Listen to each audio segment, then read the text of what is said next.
മനസ്സ് തുറന്ന് പരസ്പരം അങ്ങോട്ടും ഇങ്ങോട്ടും പ്രണയിച്ചിട്ട് ഒരു സുപ്രഭാതത്തിൽ അവളോ അവനോ പോകുന്നതിനേക്കാൾ നമ്മളെ വേദനിപ്പിക്കുന്നത് അവർ പറഞ്ഞു തീർത്ത നുണകളാണ് അല്ലെ.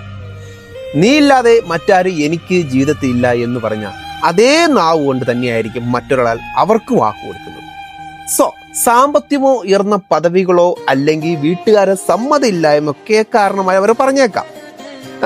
പക്ഷേ സത്യം അതല്ല. അവർ നമ്മളെക്കാൾ പ്രിയപ്പെട്ടത് മറ്റാരോ അവർ കണ്ടുവച്ചിട്ടുണ്ട്. ആത്മാർത്ഥമായി സ്നേഹിച്ച ഒരാൾക്ക് ഒരിക്കലും ഒരു പകരക്കാരനെ കണ്ടെത്താൻ കഴിയില്ല. അത് വാസ്തവമാണ്. എന്നാൽ വഞ്ചിക്കുന്നവരാവട്ടെ, പ്രണയം എന്നത് ഒരു മ്യൂസിക്കൽ ചേർക്കളി പോലെയാണ്. ഒഴിഞ്ഞു കിടക്കുന്ന ഓരോ സീറ്റിൽ അവർ പുതിയ പ്രണയികളെയൊക്കെ കണ്ടെത്തും.